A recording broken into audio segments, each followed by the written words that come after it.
Hello everyone, मैं हूं Ishika. DSA series के इस वीडियो में हम पढ़ेंगे डेटा स्ट्रक्चर्स के बारे में, उनके एप्लीकेशंस के बारे में और उनके एडवांटेजेस के बारे में।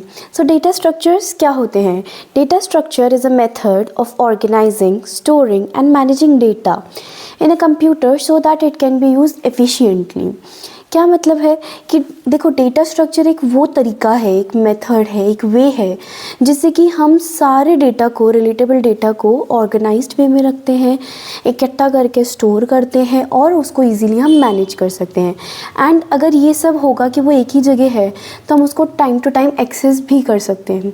तो इसके अंदर हम एक पॉइंट और ऐड करेंगे, that it can B efficiently accessed. Also most importantly ये हमें अलाउ करता है कि हम इम्प्लीमेंट कर सके इस पे कुछ ऑपरेशंस, इम्प्लीमेंट और परफॉर्म ऑपरेशंस। सिंपल। सो ये है डेटा स्ट्रक्चर। अब देखते हैं इसके यूज़ एप्लीकेशंस क्या क्या होते हैं, कहाँ कहाँ पे हमारे डेटा स्ट्रक्चर्स काम में आते हैं। तो सबसे पहला है डेटाबेस सिस्टम्स के अंदर। फॉर एग्जांपल, एक सीधा सा एग्जांपल लेते हैं, जैसे अमेज़ॉन है। तो अमेज़ॉन के अंदर जब हम लोग कुछ भी हमारा ऑर्डर सर्च करते हैं तो वो ऐसा तो नहीं है कि वो बैकएंड पे पूरा डेटाबेस को स्कैन करते होंगे, बिल्कुल भी नहीं। वो यूज़ करते हैं डेटा स्ट्रक्चर। और कौन सा डेटा स्ट्रक्चर वो लोग यूज़ करते हैं? ट्रीज़ की हेल्प से वो इम्प्लीमेंट करते हैं फास्ट सर्चिंग को। तो ये हो गया इसका फर्स्ट एग्जाम्पल। सेकंड है ऑपरेटिंग सिस्टम्स। ऑपरेटिंग सिस्टम्स के अंदर भी डेटा स्ट्रक्चर्स का बहुत बड़ा रोल होता है कि जब साइमल्टेनियसली हमारे लैपटॉप या मोबाइल फ़ोन्स के अंदर बहुत सारी एप्लीकेशंस रन कर रही होती है, तो कंप्यूटर को ये डिसाइड करना होता है कि उसको पहले क्या चलाना है, सीपीयू को पहले कहीं प्रायोरिटाइज़ करना है।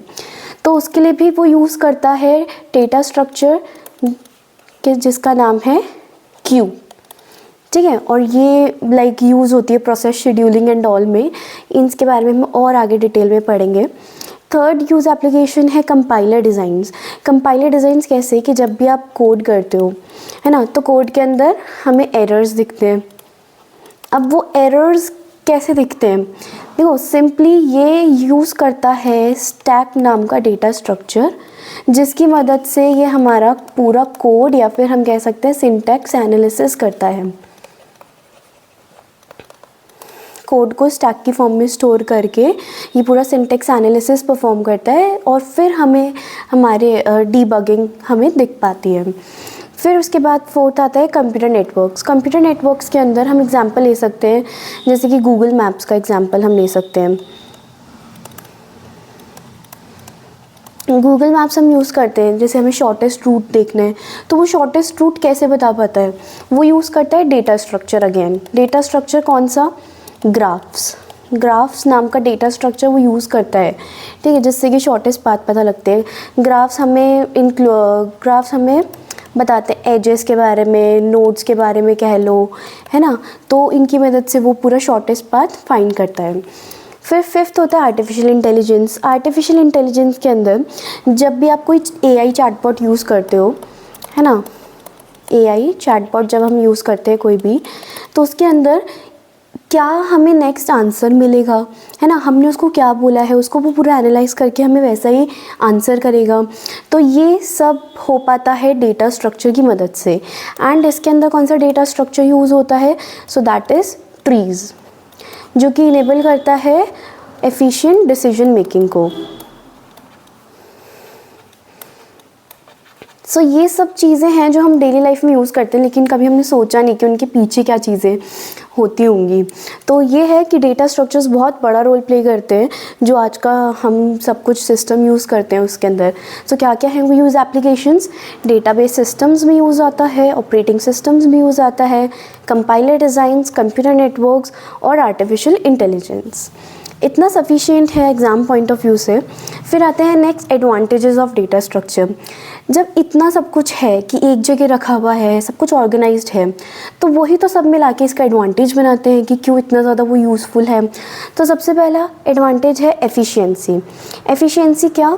कि faster data access and processing आपकी हो सकती है। जब आपको पता है कि डेटा एक जगह स्टोर्ड है, प्रॉपरली ऑर्गेनाइज्ड है, तो आप उसको जल्दी एक्सेस भी कर सकते हो, आपको 4 अलग जगह नहीं जाना पड़ेगा। तो इसलिए एफिशिएंसी बढ़ाता है काम की। दूसरा है रीयूजेबिलिटी, कि जब आप मतलब पूरे सेम ही डेटा को आप वापस से रीयूज़ कर सकते हो ईजीली, तो ये रीयूजेबिलिटी इनेबल करता है।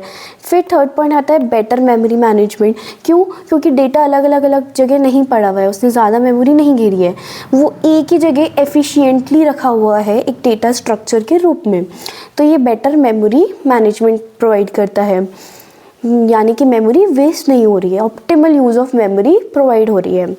फिर नेक्स्ट पॉइंट है fourth, scalability. Data structures allow करते हैं कि हम लोग लार्ज डेटा सेट्स को हैंडल कर सकें एक बारी में। छोटे सेट्स तो आप हैंडल कर ही सकते हो, बट लेकिन ये जैसे कि अमेज़ॉन का एग्जांपल हमने लिया था, तो उसके अंदर उसके कितने सारे यूज़र्स हैं, कितना बड़ा उसका डेटा सेट होगा, बट वो मैनेज किससे हो रहा है? डेटा स्ट्रक्चर से तो हो रहा है। तो यानी कि scalability, can handle large data sets. Then next point आता है फिफ्थ, ऑर्गेनाइजेशन।